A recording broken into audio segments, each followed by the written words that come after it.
शेतकरी बंधूंनो नमस्कार. मी अविनाश पुन्हा एकदा या व्हिडिओमध्ये आपणा सर्वांचं मनपूर्वक स्वागत. दर्शको, शेतीमधला 60 दिवसामध्ये शेतकऱ्याला चांगला उत्पादन देणारा कलिंगड हा जो काही महत्त्वाचा पीक प्रकार आहे, या पीक प्रकाराच्या संदर्भाने आज आपण बोलणार आहोत. आणि त्या विषयावर बोलण्यासाठी माझ्यासोबत स्वतः श्रीरामपूरमधून अवताडे पाटील ॲग्रोचे चेतन अवताडे पाटील साहेब आपल्या सोबत आहेत. खरं तर आर्डो सीड्स इंडिया प्रायव्हेट लिमिटेड या कंपनीच्या वतीनं हा मुलाखतीचा कार्यक्रम आम्ही घेतोय. ज्यांचं विजय आणि विराट असे दोन कलिंगडाचे वाण आहेत. विजय हा पावसाळी आणि थंडीच्या दिवसामध्ये आणि विराट हा उन्हाळी हंगामामधला वाण म्हणून तो प्रसिद्ध आहे. आणि या दोन वाणाच्या संदर्भानं आर्डो सीड्स पाठीमागचे अनेक दिवस झाले शेतकऱ्यांसोबत अतिशय चांगल्या पद्धतीनं काम करत आहे. आणि त्या आर्डो सीड्सच्या वतीनं आर्डो सीड्स प्रस्तुत हा आजचा मुलाखतीचा कार्यक्रम होतोय. पाटील साहेब, तुमचं या व्हिडिओमध्ये अगदी मनापासून स्वागत आहे.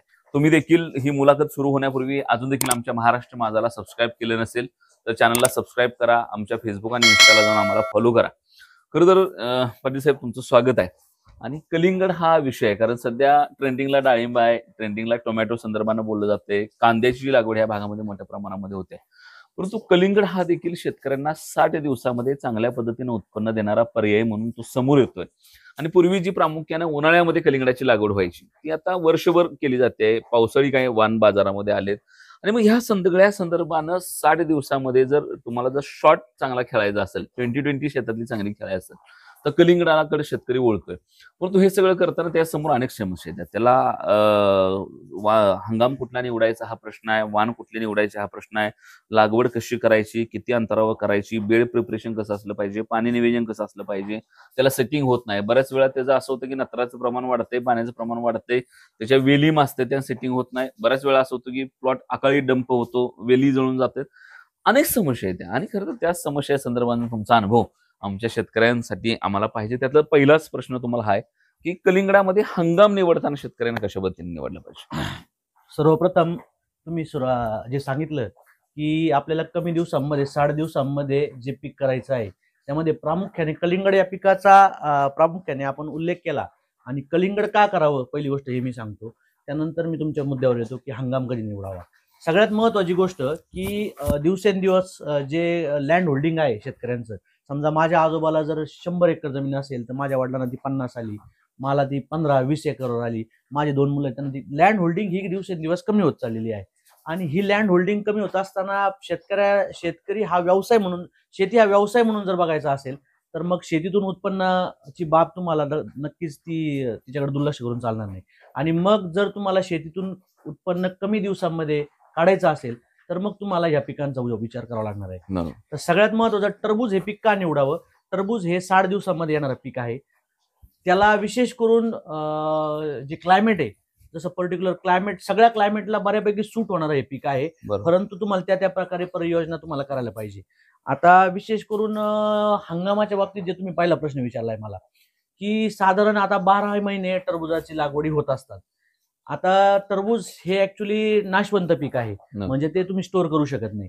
त्यामुळं सगळ्यात मोठा विषय आहे डिमांड आणि सप्लायचा. जशी मागणी आणि पुरवठा आहे, तुमची मागणी जर त्या फळाची वाढली आणि पुरवठा कमी झाला तर दर हे उंच राहणार आहेत, आणि मागणीपेक्षा पुरवठा जास्त झाला तर दर हे कमी राहणार. तर सगळ्यात महत्वाचा हंगाम आहे. तर हंगाम विशेष करून आपल्या ज्या पूर्ण भाग आहे तिथे म्हणजे डिसेंबर मध्ये लागवडी जास्त होतात. परंतु डिसेंबर, जानेवारी, फेब्रुवारी, मार्च या 4 महिन्यामध्ये आपल्याकडे सरासरी लागवडी टरबुजाची होतात. आणि ऑफ सीझन जर म्हटलं तर आता देखील ऑगस्ट ते ऑक्टोबर मध्ये देखील लागवडी होतात. आणि याहीपेक्षा जास्त मे मध्ये काही लागवडी होतात. आता सांगायचं झालं तर आता ज्यांनी मे मध्ये लागवडी केलेल्या होत्या त्यांना साधारण 25 रुपयापर्यंत किलोचा बाजारभाव मिळालेला आहे. आता देखील आजचे बाजारभाव हे 13-14 रुपये टिकून आहेत. म्हणजे ऑफ सीझन ज्या गोष्टी आहेत त्याला दर जास्त मिळतो, कारण की तो सप्लाय कमी आहे. आणि मागणी ह्या फळाला, टरबूज या फळाला मागणी वाढण्याचं कारण असं आहे की सगळीकडे तुम्ही जर चांगल्या थांबलात तर सकाळी तुम्हाला ब्रेकफास्टला सगळ्यात इझी उपलब्ध होणार आणि तुम्हाला खाऊशी वाटणारं फळ टरबूज आहे किंवा खरबूज आहे. कारण की बाकीचे फळं ठेवणं त्या हॉटेलला किंवा आपल्यालाही, कारण की बॉडी डिहायड्रेट होती, पाण्याचा चांगला एक स्रोत आहे. त्याच्यामुळे टरबूज या पिकाला मागणी ही नक्कीच वाढत चालली आहे. फक्त तिचा पुरवठा आणि मागणी याच्यानुसार हंगाम निवडावा मी शेतकऱ्यांना हे करतो. आता जे ऑफ सीझन म्हटलो, ऑफ सीझन मध्ये शेतकऱ्यांसमोर अडचणी पण भरपूर आहेत. डिसेंबर नंतर जानेवारीत ज्या लागवडी आहेत त्या मानाने त्यांना रिस्क जी आहे वातावरणाची, या बाकीच्या जी त्याच्यावर रोगराई आहे त्याची कमी असते. परंतु ऑफ सीझन मध्ये खरं चॅलेंजिंग असतं. तर तुम्ही हंगामाविषयी जो पहिला प्रश्न विचारला त्याविषयी सांगायचं आहे की शक्यतो नवीन जे शेतकरी आहेत, मी तुमच्या प्लॅटफॉर्मवरून सांगू इच्छितो, त्यांनी सुरुवातीला जे डिसेंबर ते फेब्रुवारी मार्च पर्यंत लागवड करावी, जेणेकरून त्या क्रॉपची फिजिओलॉजी, त्या क्रॉपचा एकंदर अभ्यास तुमचा त्या शेतकऱ्यांचा होईल आणि त्यानंतर मग ऑफ सीझन कडे जावं. परंतु जे वर्ष काही काही शेतकऱ्यांना या पिकाचे पूर्ण अनुभव आले आहेत ते ऑफ सीझन मध्ये देखील त्यांनी केलेलं चांगलं. आणि खरं तर आता हे तुम्ही सांगितलेलं गणित मला वाटतं सगळ्याच पिकांच्या बाबतीमध्ये लागू होतं की बाजारामध्ये ज्यावेळेला शेतकरी खूप मोठ्या प्रमाणात लागवड करतात त्यावेळेला साहजिकच आवक वाढते आणि दर कमी राहतो आणि मग अशा वेळेला ऑफ सीझन पकडावा लागतो. आपल्याकडे बऱ्याच वेळा सीझन पकडले जातं, रमजानचा सीझन किंवा उन्हाळ्याचा सीझन, पण ह्या सगळ्यांच्या पलीकडे जाऊन जर ऑफ सीझनला चांगलं काम केलं तर मला वाटतं कलिंगडातून सुद्धा चांगले पैसे मिळतील. तुम्ही मगाशी सांगितलं की 25 रुपयांचा रेट मिळाला, चालू सुद्धा रेट 13 रुपये. बऱ्याच वेळा ही चर्चा होते खर्चाच्या बाबतीमध्ये आणि उत्पन्नाच्या बाबतीमध्ये, एकरी एक सरासरी किती अवरेज निघावं आणि दुसरी महत्वाची गोष्ट किती रेट असलं तर शेतकऱ्याला परवडतो. कारण मला पुन्हा पुढे टेक्निकली जायचं, हे 2-3 प्रश्न शेतकरी डोक्यात कायम राहतात की किती दर म्हणजे चांगला दर. तर सगळ्यात महत्वाचं आहे, सरासरी टरबूज हे पीक जे आहे ते एकरी झाडांची संख्या ही खूप महत्वाची आहे. 6,000 ते 7,000 जर झाडांची संख्या असेल तर सरासरी एका झाडाला आपण सरासरी जरी 4 ते 5 किलो फळ धरलं तर 30 ते 35 टनापर्यंत त्याला ॲव्हरेज मिळायला पाहिजे डिसेंबर ते एप्रिल या महिन्यामध्ये टेम्परेचर असतं त्या महिन्यामध्ये. परंतु तेव्हा जे दर सापडतात सरासरी तुम्ही जर 5-7 वर्षाची बघितली की 5 रुपये ते 10 रुपयाच्या रेंजमध्ये सापडतात. आणि तुम्ही जो प्रश्न विचारला की सरासरी काय रेट मिळाला पाहिजे आणि काय ॲव्हरेज मिळाला पाहिजे, तर माझ्या हिशोबाने सरासरी 8 रुपये जर भाव मिळाला टरबूजाला, 8 रुपये किलो सरासरी, आणि तुमचा ॲव्हरेज जर 25 टन प्रति एकर निघालं म्हणजे 25-8 2 लाख रुपये तुमचा हे उत्पन्न झालं. त्याच्यामध्ये जर तुम्ही याचं प्रोडक्शन कॉस्ट बघितली या पिकाची, तर ह्या पिकाची प्रोडक्शन कॉस्ट तुमची शेवटपर्यंत 1 लाखापर्यंत 70 ते 80 हजार ते 1 लाख ही आहे. तर किती वाईट जरी परिस्थिती झाली तर 1 रुपयाला 1 रुपया देणारं 60 दिवसात हे पीक आहे. त्याच्यामुळे नक्कीच शेतकऱ्यांनी अशा दृष्टीने विचार करावा. जर तुम्ही अति जर विचार केला लगेच 25 रुपये 30 रुपये तर मग नैराश्य बऱ्याच वेळा शेतकऱ्यांनी येतं. बरोबर. कारण की ॲव्हरेज जर तुम्ही बघितलं तर सरासरी तुम्ही जर चांगल्या पद्धतीने त्याची प्रॅक्टिसेस केला तर 25 टन ॲव्हरेज मिळायला पाहिजे. शेतकरी 15 टनापासून ते 40 टनापर्यंत पण काढणारे शेतकरी आपल्या पट्ट्यात आहेत. बरोबर. आणि बऱ्याच वेळा रेट ज्यावेळेला आपल्या हातात नसतो त्यावेळेला अवरेजवर मला वाटतं काम जास्त व्हायला पाहिजे. का जर एकरी अवरेज चांगल्या पद्धतीचं निघालं तर शेतकऱ्याला चांगल्या पैसे होतात. कारण शेवटी काही केलं तर मार्केट ही काही तुमच्या किंवा माझ्या किंवा शेतकरी हातातली गोष्ट नाही. बऱ्याच वेळा शेतकरी लावताना दर असतो आणि शेतकऱ्याचा बाजारात येतो त्यावेळेला दर नसतो आणि मग अशा वेळेला आपण बघतो की सोशल मीडिया पण बघतो आपण की दुःख व्यक्त करतो आपला शेतकरी. आणि मग ही शेवटी व्यवसाय हा याच्याकडे व्यवसाय म्हणूनच बघितलं पाहिजे. ह्याच्यातले सगळी गणित व्यवसाय म्हणून आपण मांडायला शिकलो पाहिजे शेतकरी म्हणून पण. आणि मग तुम्ही म्हणताय तसं जर 25 टनापर्यंत उत्पन्न आणि 8 रुपये दर, कारण 25 टनापर्यंत उत्पन्न जर तुम्ही फळ म्हणला 3 किलोच्या फळांनी जरी धरलं तरी मला वाटतं 25 टनापर्यंत उत्पन्न शेतकऱ्याला चांगल्या पद्धतीचं 6-6.5 हजार झाडांमधनं होतंय. पण हे 25 टन उत्पन्न काढायचं म्हणलं, रेट बद्दल आपण नंतरच बोलू, कारण रेट 8 रुपये राहतील, 10 रुपये राहतील, अजून 15 रुपये राहील तर शेतकऱ्याचा फायदा आहे. आवरेजच्या बाबतीमध्ये बोलण्यासाठी पुन्हा शेतीमधली प्रॅक्टिस हा सगळ्यात महत्वाचा भाग आहे. आज त्याच्या संदर्भानेच आपल्याला बोलायचं आहे की 25 टनाचं जर एकरी अवरेज काढायचं असेल साधारण, आपण 30 बद्दल पण बोलायला नको आणि 20 वर पण लोक खूप काढतात, पण आपण एक सरासरी अवरेज शेतकरी 25 टनापर्यंत चांगली थोडीशी मेहनत केली की जाऊ शकतो. या हिशोबाने आपण बोलू की 25 टनापर्यंतच्या अवरेजसाठीच्या प्रॅक्टिस बद्दल आज खरं तर आजच्या व्हिडिओमध्ये आपण बोलू. त्यामधले पहिला प्रश्न असा आहे की झाडांच्या बाबतीमध्ये जर बघितलं तर शेतकऱ्यांची लागवडी संख्या कमी जास्त असते, तर काय आदर्श संख्या आहे की एकरामध्ये किती रोपं लावली पाहिजेत? बऱ्याच वेळेला शेतकरी हा रोपांपेक्षा बियाणं पण लावतो, पण ती काय मला वाटतं फार योग्य पद्धत नाही. रोपच लावली पाहिजेत, नर्सरीज लावली पाहिजेत. त्यामुळे ती किती नर्सरी किंवा किती रोपं एकरामध्ये बसली पाहिजेत असं तुम्हाला वाटतं आणि किती अंतरावर तिची लागवड आदर्श असली पाहिजे? साधारणतः जमिनीच्या प्रकारानुसार आपण बोलूया. जर जिथं एकदम मध्यम स्वरूपाची जमीन आहे किंवा एकदम हलकी जमीन आहे, हलक्या जमिनीमध्ये झाडांची संख्या ही 6 ते 7 हजार पर्यंत चालू शकेल. परंतु एकदम जिथं भारी जमीन आहे तिथं तुम्ही झाडांची संख्या ही 5 ते 6 हजार जरी ठेवली, कारण की तुम्ही शेतकऱ्यांची मानसिकता ही प्लांट पॉप्युलेशन वाढवण्याकडे जास्त आहे की जास्त झाडं लावले म्हणून आपल्याला जास्त उत्पन्न निघेल.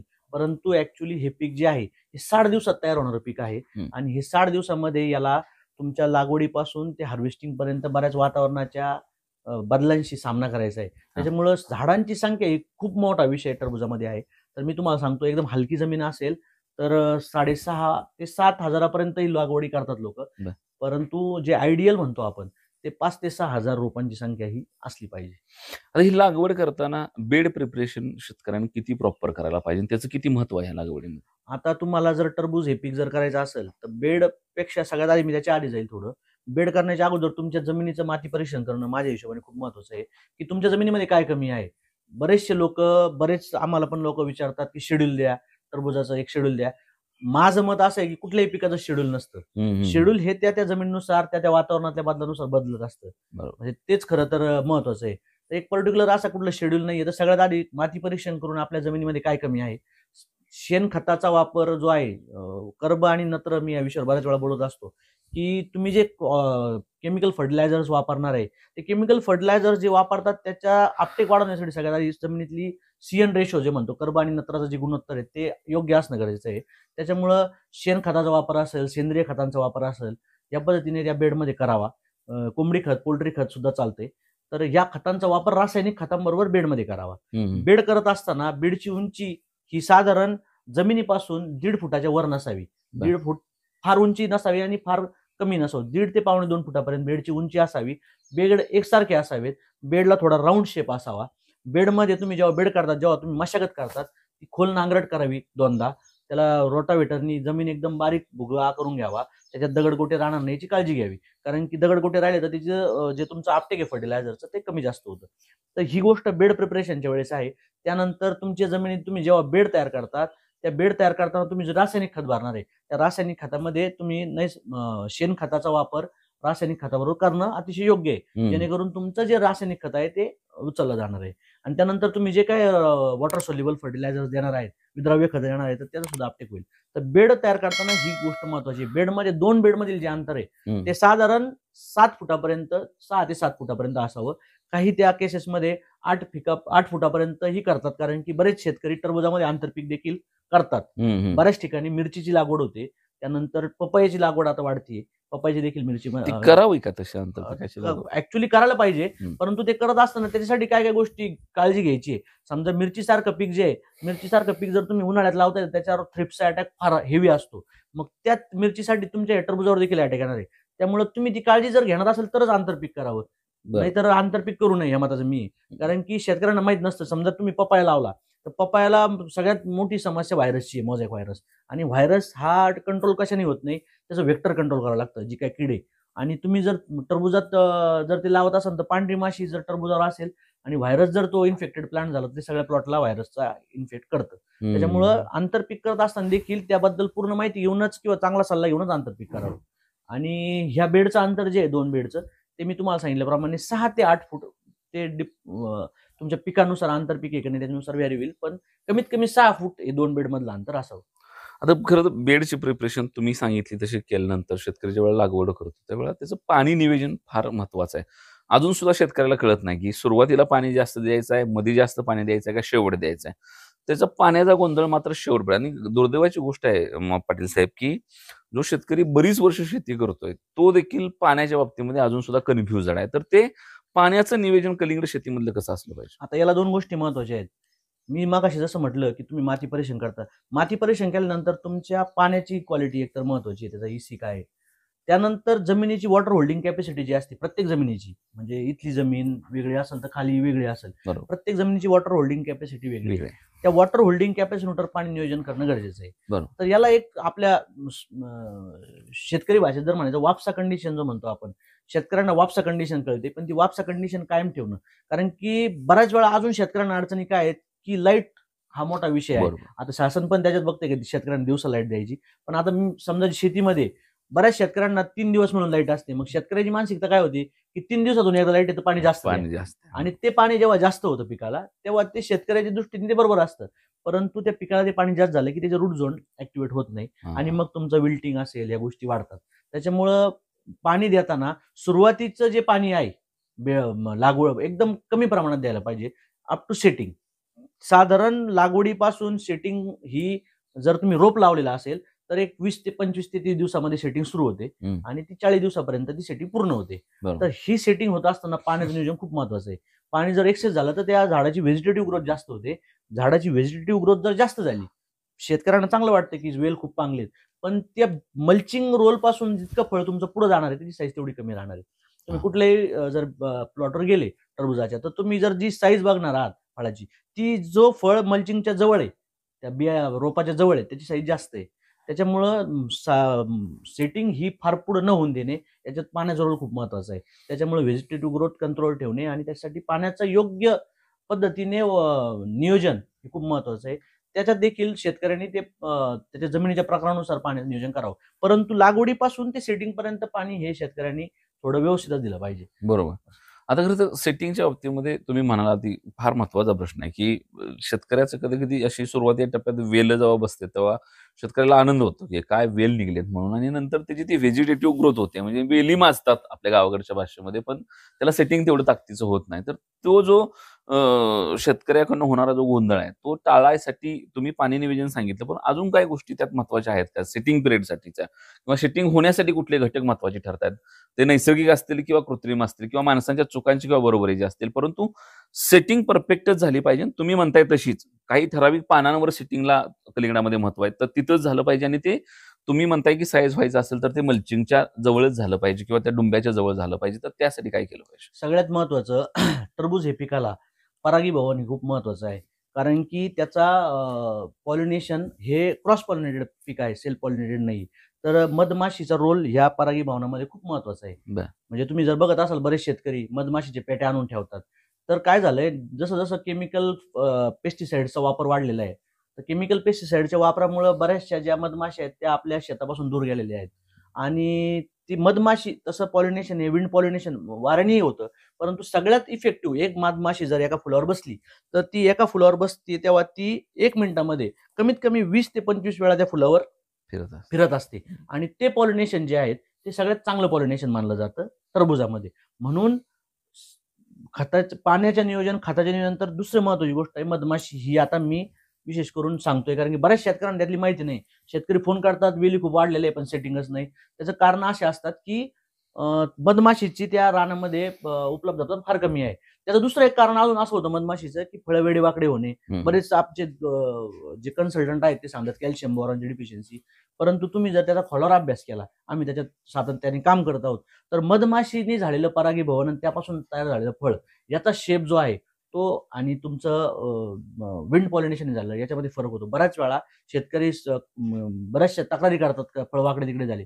तर हे पण महत्वाची गोष्ट आहे की त्याच्यामध्ये मधमाशीचा रोल आहे. त्यामुळे शेतकऱ्यांना अजून एक विनंती आहे की तुम्ही जे फवारण्या करणार आहे सुरुवातीपासून, त्या मधमाशीला फ्रेंडली कसे होईल, त्या मधमाशीला तोटा कसा होणार नाही, हे खूप महत्वाचं आहे. बरोबर. म्हणून सुरुवातीला त्याच्यावर नागाळीचा अटॅक येतो, आळीचा अटॅक येतो, थ्रिप्सचा अटॅक येतो. तर हे कीटकनाशक वापरत असताना जे सिंथेटिक पायरोथ्रेड ग्रुप असेल, तुमचा ऑर्गेनोफॉस्फेट ग्रुप असेल, पेस्टिसाइडचे जे ग्रुप आहेत, त्याच्यातले कीटकनाशकांचा वापर कमी करावा, जेणेकरून त्या मधमाशा तुमच्या ज्या नॅचरली येऊ शकतात ते येतील.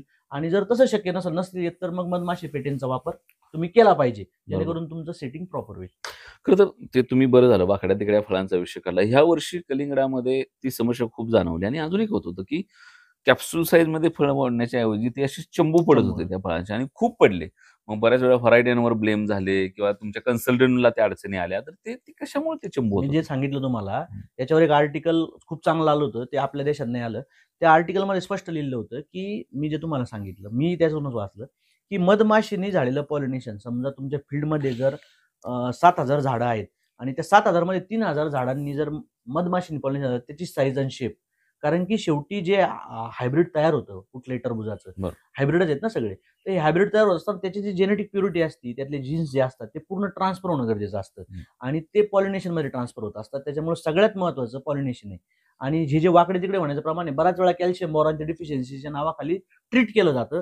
परंतु त्यामागे हे एक आता कारण, जे तुम्ही आता सांगितलं मागच्या वर्षी ज्या कंप्लेंट्स आल्या, बरोबर. आता तुम्ही चालू वर्षी आपण आउट ऑफ ट्रॅक जाऊन बोलू. आता कांद्याचे जे शेतकऱ्यांनी बियाणाचे बल्ब लावलेले होते डोंगळे, त्यांना त्यांच्या एक्सपेक्टेशन पेक्षा फक्त 10% सीड मिळाले. त्याचं एकमेव कारण मधमाशी. म्हणजे बरं. कंपन्यांचं देखील बियाणं जर शॉर्टेज राहील तर विशेष समजू नये कांद्याचं रब्बीमध्ये, कारण की कांद्याचं त्यांना जे एक्सपेक्टेड प्रोडक्शन होतं ते मिळालं नाही. त्याचं एकमेव कारण मधमाशी, कारण की पॉलिनेशन झालेलं नाही. म्हणजे किती महत्वाचा रोल त्या मधमाशीचा शेतीमध्ये आहे. इकोसिस्टीम मधला सगळ्यात महत्वाचा भाग आहे. आणि आपण देखील ह्याच्या अगोदर देखील महाराष्ट्र माझावर या मधमाशीच्या संदर्भानं सेपरेट मी पाऊन तासाचे एपिसोड केलेत की उद्या ही शेती टिकवायची असेल आणि शेतीमधली समृद्धी वाढायची असेल तर मधमाशी टिकणं किती महत्वाची गोष्ट आहे. आणि आज पूर्वी फार दिसायच्या पाटील साहेब. म्हणजे आम्ही ज्यावेळेला शेतं हिंडायचो, त्यावेळेला काही कामच नव्हतं, शाळा कॉलेजला होतो त्यावेळेला जी बोंबलत हिंडायची सवय होती, त्याच्यामध्ये आम्हाला इतकी मोहळं दिसायची आणि त्यावेळेला काढायची बी सवय होती. म्हणजे मग आम्हाला त्यावेळेस माहीत असतं की आपण मोहळं नाही झाडली पाहिजेत, कारण आम्ही खूप मोहळं झाडली त्यावेळेला, खूप मध खाल्ला. आणि हे ज्यावेळेला मधमाशीचं महत्त्व लक्षात येतं, त्यावेळेला अजून सुद्धा शेतकरी हे फार त्या मधमाशीला जपतोय असं नाही. जेव्हा त्याच्या शेतावर पीक येते तेव्हा एखादी पेटी आणून ठेवतो. परंतु नैसर्गिक जेव्हा त्याच्या शेताच्या कडला बोरीची झाडं आहेत, बाबळीची, गोड बाबळीची झाडं आहेत किंवा इतर झाडांना जर तुम्ही बघितलं, आमच्या इकडे तर जास्वंदीच्या बऱ्याच लोकांनी जास्वंदीचे ते ही झुडूप तयार करून ठेवले, ज्याला मोहळं लागतायत फुलांच्या ह्याला. तर त्याचं संगोपन आणि जतन करणं नैसर्गिक, म्हणजे कदाचित असं पण असेल की पेटीतल्या मधमाशीची काम करण्याची गती आणि नैसर्गिक माशीची सुद्धा काम फरक आहे. करण्याच्या गतीमध्ये फरक आहे. फरक असणार आहे. आणि तो जर नैसर्गिक अधिवास जपला आपण, मला वाटतं मधमाशांचा, तर निश्चितपणाने चांगला फायदा होईल. हे मधमाशीचं पॉलिनेशन झाल्यानंतर किंवा कळी चांगली निघाल्यानंतर, सेटिंग चांगली झाल्यानंतर शेतकऱ्याकडे पुढे समस्या अशी असते की सायमल्टेनियसली त्या मालाचं साईज वाढत गेली पाहिजे आणि ती साईज पूर्ण वाढेपर्यंत शेवटपर्यंत वेली टिकली पाहिजेत. तर तुम्हाला हे दोन एकत्रित प्रश्न तुम्ही कोणीची कशी आधीमध्ये उत्तर द्या. वेल शेवटपर्यंत टिकला पाहिजे आणि साईज शेवटपर्यंत वाढत राहिली पाहिजे. कसं करायचं? म्हणजे म्हणतो ना, शुद्ध बीजापोटी फळे रसाळ गोमटी. तसंच आहे की तुम्ही सुरुवातीपासून काय त्या पिकात करतायत ते तुमचं शेवटच्या 10 दिवसात दाखवतंय. तुम्ही जर सुरुवातीला 50 दिवस तुमचा प्लॉट एकदम हेल्दी दिसतोय ना, अचानक 5 दिवसात जातो, त्याची कारणं असतात. तर तुम्ही जे प्रॅक्टिसेस शेतकरी करतात त्याच्यामध्ये मी जसं मधमाशीचं म्हणलो, तसं बॅक्टेरियाचा रोल पण फार महत्वाचा आहे. म्हणजे आता बरेचसे शेतकरी बॅक्टेरियाकडे एकदम पॉझिटिव्हली बघायला लागलेत. तर ही शेती करत असताना जसं आपण इंटिग्रेटेड पेस्ट मॅनेजमेंट करतो, म्हणजे एक जैविक, केमिकल या सगळ्यांचं एकत्रित करून जसं करतो, तसंच इंटिग्रेटेड मॅनेजमेंट टरबूजाला खूप गरजेचं आहे. बरं. म्हणजे फक्त केमिकलवर आधारित पण ती शेती होणार नाही, फक्त ऑर्गॅनिकवरही होणार नाही. तर या दोन्हींचा सांगड ज्याला घालता येईल, तो शेतकरी उत्पन्न काढतो. तर सगळ्यात महत्त्वाचं बॅक्टेरियाचा वापर जे असेल, ट्रायकोडर्मा असेल, सुडोमोनास असेल, बॅसिलस सबटिलिस असेल, या बऱ्याचशा जे जैविक बुरशीनाशक म्हणतो, त्याचा वापर करावा. त्यानंतर ते फळ 55 ते 60 दिवसात जेव्हा होतं, त्याला विल्टिंगची सुरुवात येण्याची दाट शक्यता असते. तर त्यासाठी बुरशीनाशकांचा चांगला वापर करावा. त्याला जे रिकमेंडेड आहेत, कुठला दिसतोय, कारण की आता बऱ्याच ठिकाणी मी बघतो जाताना की 60 दिवसात जरी पीक असतं तर बऱ्याच ठिकाणी निमॅटोडचा प्रादुर्भाव जाणवलाय किंवा वारंवार टरबूजावर टरबूज करणे. बरोबर. म्हणजे ही एक महत्वाची गोष्ट सांगतो मी. बरेच शेतकरी जे आहेत ते म्हणतो आम्ही 4 वर्षापूर्वी खूप आमच्या ती असंच जात होती, तसंच निघली. परंतु पीक फेरपालट हा एक महत्वाचा विषय मरीमध्ये देखील आहे. त्याच्यामुळं तुम्ही त्या जमिनीमध्ये दर 3 वर्षानंतरच टरबूज करावं हे मी स्पेशली सांगतो. कारण की ती जी जमिनीतली बुरशी आहे, ती बुरशी तुमची तशीच राहते आणि त्यामुळं पीक फेरपालट हा एक गोष्ट आहे. जीवाणूंचा वापर ही एक गोष्ट आहे आणि केमिकल तुम्हाला ज्या वेळेला जे लागणार आहे ते केमिकल फंगिसाइड्स तुम्ही ते यूज केले तर माझ्या मते ही आपण वेली शेवटपर्यंत टिकू शकतो. बरं.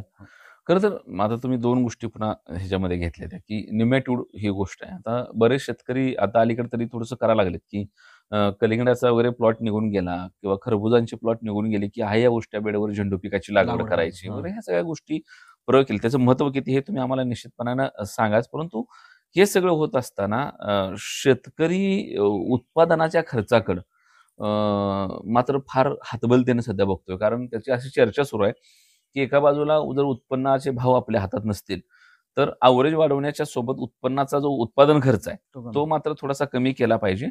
आणि मग हे कमी करताना त्याचा केमिकल लोचा असा झालाय डोक्यात, की काय बरेच शेतकरी आता हे नवीन थोडेसे सोशल मीडियातनं बी थोडासा प्रचार हा सुरू आहे. आम्ही पण मुलाखती घेतो, की रासायनिक का ऑर्गॅनिक? म्हणजे हे कन्फ्युजन चाललंय. म्हणजे बरेच जण म्हणतात, की शेतीचा ऱ्हास करून पुढच्या पिढीला आपण जर अशी नापीक जमीन दिली तर नुकसान होतं. मग काही शेतकऱ्याचं म्हणणं आहे, अरे ते पुढच्या पिढीचं पुढे बघू. ह्या वर्षीचं पीक कसं निघणार जर रासायनिक नाही वापर केला? तर तो ऑर्गॅनिक कर्व वाढवणं किंवा तो रासायनिक आणि ऑर्गॅनिकचा मेळ कसा घालायचा, निमॅटोड कशा पद्धतीने जतन करायचं, हे सगळं करताना खर्चाचा मेळ कसा घालायचा? तर तुम्ही जे महत्वाचा विषय सांगितला, की कन्सल्टंटनी सांगणं किंवा कुठल्याही तज्ज्ञांनी सांगणं आणि ते प्रत्यक्षात उतरवणं यात फरक असा आहे, की प्रत्येक शेतकऱ्याची ती कॅपॅसिटी नसती खर्च करण्याची. तर मी त्यामुळे हे सांगतो शेतकऱ्यांना, की तुमचं क्षेत्र जर 5 एकर असेल, तर तुम्ही जो महत्त्वाचा प्रश्न विचारला, की ऑर्गॅनिक करायचं की केमिकल करायचं? तर मी तुम्हाला जे सांगितलं, की प्रत्येक शेतकऱ्यांनी डायरेक्ट ऑर्गॅनिककडे न जाता एक हळू-हळू टप्प्याटप्प्याने ऑर्गॅनिककडे वाटचाल आपल्याला करावं लागणार आहे. भविष्यामध्ये आपल्याला धोक्याची घंटाच आहे केमिकलची. परंतु लोकसंख्येचा विचार करता त्या लोकसंख्येला जर तुम्हाला अन्न पुरवायचं असेल, समजा आज वांग्याचे भाव तुम्ही बघा, वांग्याला आज दर गगनाला भिडलेले आहेत वांग्याचे, आणि वांग्याला दररोज ह्या वातावरणामध्ये जर फवारणी केली नाही तर वांगे येणार नाही, त्याला आळी येईल, आणि किडक्या आळी तुम्ही बाजारात तुम्ही गेलो तर घेणार नाही आपण किडक्या वांगे. तर हे होत असताना तर तुम्ही अचानक ऑर्गॅनिक कडे जाण्यापेक्षा हळूहळू, मी तुम्हाला जसं सांगितलं की आता आपला ह्या सगळ्या चर्चेमध्ये एक महत्वाचा मुद्दा राहिला तण. तुम्ही जर आता जर बघितलं एखाद्या प्लॉटमध्ये तर तण नियंत्रण हा विषय खूप शेतकऱ्याच्या हाताबाहेर गेलेला आहे. म्हणजे लेबर कॉस्टिंग जी आहे ती वाढते, तण नियंत्रणामुळे वाढते. तर हिरवळीचं खत, मी जसं तुम्हाला म्हणलं की नैसर्गिक खत वापरले पाहिजे, तर हिरवळीच्या खताकडे देखील शेतकऱ्यांनी, ताग असेल, धेंच्या असेल, जर तुमचं 5 एकर क्षेत्र आहे तर 1 एकर ह्या वर्षी करा, तो गाडा पुढच्या वर्षी दुसऱ्या एकात गाडा, जेणेकरून ते 5 एकर तुमचं 4-5 वर्षामध्ये तयार होणार आहे. तर सगळ्यात महत्वाचं, शेतकऱ्याला प्रोडक्शन कॉस्ट जर कमी करायची असेल तर त्याला त्याच्यावर हळूहळू काम करावं लागणार आहे. तुम्ही जर त्या जमिनीला काहीच दिलं नाही आणि तुम्हाला त्यातून आउटपुट लागत असेल तर तुमचं प्रोडक्शन कॉस्ट वाढणार आहे. प्रोडक्शन कॉस्ट वाढली आणि भाव जर पडले तर तुम्ही त्यातून नकारात्मक विचाराकडे जाता. म्हणून तुम्ही उत्पादन खर्च जर कमी करायचा असेल तर तो हळूहळू पद्धतीने कमी केला पाहिजे. आणि हे करत असताना नुसतं जैविक किंवा खूप फक्त केमिकल असं न करता त्याची दोन्हींची सांगड घालून ज्या त्या वेळेला जिथे योग्य जर केलं तर निश्चितच उत्पादन खर्च कमी होणार आहे. बरोबर. निमॅटोड आणि व्हायरस या दोन गोष्टी. निमॅटोडवर तुम्ही जो विषय बोलला, निमॅटोड हा एकदम स्पष्ट सांगायचं झालंय तर कॅन्सर आहे झाडाला होणारा. गाठी तयार होतात कुठलंही पीक असेल. आज आता आपला टरबुजाचा निघलं, डाळिंबामध्ये तो मेजर जाणवणार आहे. अद्रक वाढतंय सगळीकडे, अद्रकाला जाणवणार आहे निमॅटोड. जे पिकं आहेत त्याचं एकमेव कारण जे आहे ते जमिनीत तुमच्या हवा आणि पाण्याचं जे गुणोत्तर आहे, जसं तुम्हाला मी पाणी आणि नत्र आणि कार्बस सांगितलं, तसं तुमच्या जमिनीत एरेशन म्हणतो आम्ही त्याला, की जमिनीमध्ये तुमच्या जमिनीमध्ये हवा पण खेळती राहिली पाहिजे. झाडांची संख्या 6,000 ठेवण्यामागचं ते एक कारण आहे की जमिनीतली पण हवा खेळते. तुम्ही झाडांची संख्या वाढली, रूट जर तेवढे वाढले तर ती हवा खेळती राहत नाही. त्याच्यामुळं ही एकाला एक लागून गोष्टी सगळ्या. त्याच्यामुळे निमॅटोड हा जो विषय आहे हा सर्वस्वी तुमच्या म्हणजे मशागतीपासून ते हार्वेस्टिंग पर्यंत तुम्ही काय काय प्रॅक्टिसेस करता याच्यावर अवलंबून आहे. त्याच्यामुळं निमॅटोड तुम्ही जसं बोलता ओघाने बोलले की बरेच लोक झेंडू लावतात. झेंडू लावण्याचं कारण आहे की ते निमॅटोडला बऱ्यापैकी काम करते रूट झोन. बरोबर. तर ह्या अशा गोष्टी करणं, जैविक पॅसिलोमायसिस सारखे जीवाणू असतात त्याचा वापर करणं, प्रिव्हेंटिव्ह वापर करणं. बरेचसे लोक निमॅटोडला आल्यानंतर खर्च करतात. जसं आपलं मानवी आरोग्याला कॅन्सर आल्यानंतर ट्रीटमेंट आणि त्याच्यातून वाचण्याची शक्यता तुम्हाला ते आहे, तसंच झाडाचं आहे. त्याला येऊ न देण्यामागचे कारण जे आहेत ज्याच्यामुळे कॅन्सर होतो किंवा ज्याच्यामुळे निमॅटोड होतो त्याच्यावर कंट्रोल करणं खूप गरजेचं आहे. आणि ते करत असताना ह्या मी जसं सांगितलं तसं जैविक आणि केमिकल दोन्हीचा वापर करून प्रिव्हेंटिव्ह हा एकमेव निमॅटोडला माझ्या मते इलाज आहे चांगला. म्हणजे नंतर औषधं आहेत भरपूर, परंतु त्याचं प्रोडक्शन कॉस्ट आणि तुमचं उत्पादन खर्च वाढणार आहे. त्याच्यामुळे तो रोग याने अगोदर जर तुम्ही निमॅटोड बघितलं तर निश्चितच तो तुम्ही कव्हर करू शकता. आणि दुसरा तुम्ही व्हायरस हा विषय बोलला, तर मी मगाशी पण बोलता बोललो की व्हायरसला कुठलंही औषध नाही. बरोबर. व्हायरस म्हणजे आपल्याकडे कोविड एवढा मोठा जगात थैमान घातलं कोविडनी. कोविडला शेवटपर्यंत शासनालाही नाही कळालं, डॉक्टर्सला नाही कळलं, त्याच्यावर मतांतर झाले भरपूर की कुठलं काय. पण कोविड हा जे व्हेक्टर आहे, आपण मास्क लावत होतो, पसरण्याची जी आहे, तसंच व्हायरस आहे.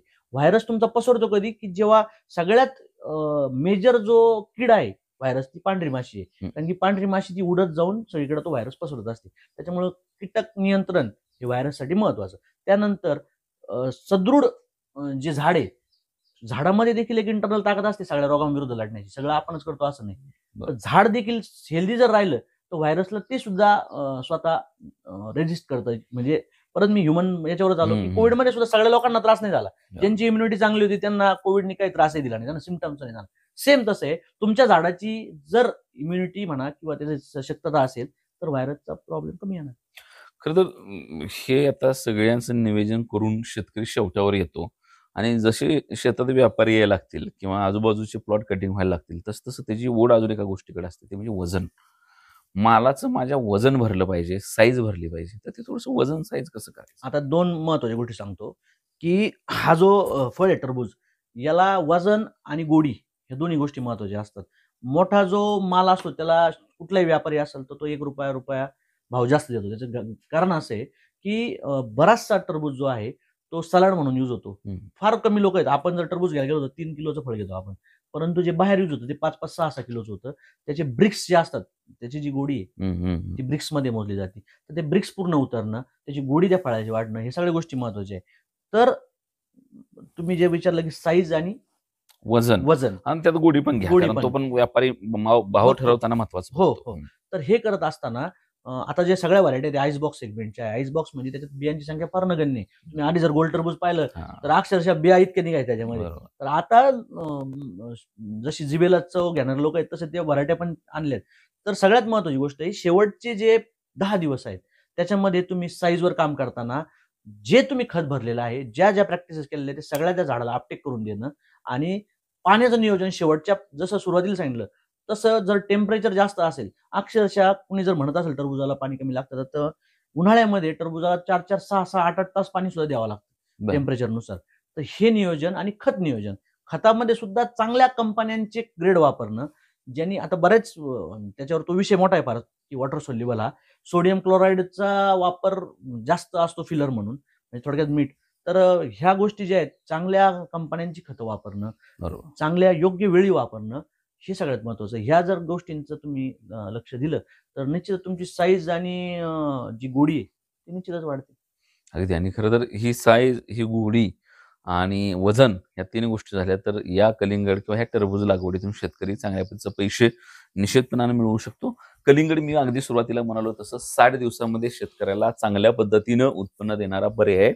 आणि हे करायचं असेल तर कलिंगडाच्या लागवडीपासून ते हार्वेस्टिंग पर्यंत प्रत्येक स्टेजला आणि जसं पाटील साहेब म्हणाले तसं तुम्ही सुरुवातीच्या टप्प्यामध्ये जे काम करताय 40 दिवसाच्या ते काम पुढे शेवटापर्यंत टिकणार आहे. योग्य पद्धतीनं पाण्याचं नियोजन केलं. बऱ्याच वेळा आपण कन्फ्यूज असतो की पाणी नेमकं कधी सोडायचं आणि कधी कमी करायचं. हे सगळं करताना सिटिंग पिरियड तुम्ही व्यवस्थित सांभाळा. वेलीला जास्त ट्रेस पण नाही गेला पाहिजे, पण वेली जास्त माजल्या नाहीत पाहिजेत. त्याची काळजी घेतली. नत्राचं प्रमाण व्यवस्थित प्लॉटमधलं जर सांभाळलं तुम्ही, न्यूमॅटोड आपल्या बागेवर किंवा आपल्या त्या संपूर्ण वेलीला होणार नाही याची काळजी घेतली. तशा पद्धतीचं वातावरण, हवा खेळती ठेवली, पाण्याचं नियोजन केलं तर निश्चितपणानं चांगली वेल येतेच आणि चांगल्या वेलीला जितक्या लवकर आणि जितक्या जवळ म्हणजे बेडपर्यंत जर फळ पडलं तर निश्चितपणानं चांगला फायदा होतो. हे पाटील साहेब सांगतात. खरं तर वर्षभर चालणारं हे पीक आहे. ऑफ सीझनला पैसे मिळतात, परंतु चॅलेंज खूप जास्त आहे. तर तिथं तगडा शेतकरी असणं गरजेचं आहे. आणि मग जो रेग्युलर सीझन आहे उन्हाळ्याच्या टप्प्यातला तिथं सगळ्यांनीच लागवड केली तर चालते. बाजारभाव आपल्या हातामध्ये नाहीत कलिंगड्याचे. बऱ्याच वेळा मला व्हिडिओ बघितल्यानंतर शेतकरी कमेंट करतात की साहेब तुम्ही असे व्हिडिओ केले आणि लोकांनी लागवड केली त्याच्या दराचं काय? दराबद्दल आपण व्हिडिओ केले काय नाही केले काय त्यांनी काहीच फरक पडणार नाही. दर आपल्या हातातला नाही. परंतु चांगलं पिकवणं आणि चांगलं अवरेज काढणं आपल्या हातात आहे. उत्पादन खर्च कमी करणं आपल्या हातात आहे. योग्य वेळी वेगवेगळी ट्रीटमेंट करून जमीन पण वाचली पाहिजे, पीक पण वाचलं पाहिजे आणि आपलं भविष्य वाचलं पाहिजे. या सगळ्या गोष्टींची जर काळजी घेतली नीटनेटकी तर निश्चितपणानं ही कलिंगड्याची शेती वर्षभर अवघ्या 60 दिवसामध्ये शेतकऱ्याला निश्चितपणानं चांगला नफा मिळवून देणारी शेती आहे. आणि त्यासाठीच खरं तर आजचा हा एपिसोड होता. आर्डो सीड्स इंडिया प्रायव्हेट लिमिटेड प्रस्तुत हा एपिसोड आम्ही तुमच्या समोर आणलाय. खरं तर कलिंगड शेतीमधले हे बारकावे जाणून घेण्यासाठी आज पाटील साहेब तुमची खूप मदत झाली आणि तुमच्या या मार्गदर्शनातून तुम्ही सांगितलेल्या ह्या टिप्समधून आमचे शेतकरी निश्चितपणानं फायदा घेतील. आणि वेळोवेळी तुमच्या भागामध्ये तर तुमचं अवताडे पाटील ॲग्रो म्हणून जे श्रीरामपूरमध्ये अगदी मार्केट यार्डच्या समोरच आहे, ते ज्या पद्धतीनं काम करत आहे, तुम्ही देखील शेतकऱ्या शेतामध्ये जाताय. ह्याच्यापूर्वी देखील अनेक वेळा आपण प्लॉटवर भेटलोय. तर ते ह्या सगळ्या गोष्टी जर आपण सगळ्यांनी मिळून चालत ठेवल्या आणि हा शेती आम्ही म्हणाल तसं व्यवसाय आणि ह्याच्यामध्ये अनेक दुवे काम करतायत. ह्याच्यामध्ये शेती काम करते, निसर्ग काम करताय, शेतीमधले घटक, जीवाणू, बुरशी सगळे काम करतायत. प्लस कंपन्या काम करतायत, नर्सरी काम करतायत, तुमच्यासारखे कृषी विक्रेते, कन्सल्टंट काम करतात. आम्ही माध्यमाच्या माध्यमातून वेगवेगळी माहिती एकमेकांपर्यंत पोहोचवतोय. हे आपण सगळं जर करत राहिलो व्यवस्थित आणि हे सगळे करताना एक शहाणपणा जपला तर मला वाटतं कलिंगड शेती पुढच्या अनेक वर्ष शेतकऱ्याला निश्चितपणाने चांगला पैसा मिळवून देईल आणि शेवटी शेतकऱ्याचं हित यातच आपल्या सगळ्यांचं निश्चितपणाने हित आहे, समाधान आहे. म्हणून आपण वेळ दिला, आम्ही बोलवला. तुमचं एवढं छान फार्म हाऊस आहे जिथं आम्हाला बसायला मिळालं. पावसाचं वातावरण आहे. श्रीरामपूर खूप देखणा भाग आहे आणि खूप चांगला ऐतिहासिक माहिती तुम्ही बरीच मला सांगितली. इथे ईस्ट इंडिया कंपनीनं कशा पद्धतीनं काम केलं, भंडारदरा धरणाची निर्मिती कशी झाली आणि बऱ्याच गोष्टी, बराच अभ्यास आहे त्यांचा आम्हाला ऐकायला मिळाला. त्याबद्दल धन्यवाद. पुन्हा एकदा तुम्ही आमच्या शेतकऱ्यासाठी वेळ दिला. खूप खूप आभार. थँक्यू. धन्यवाद.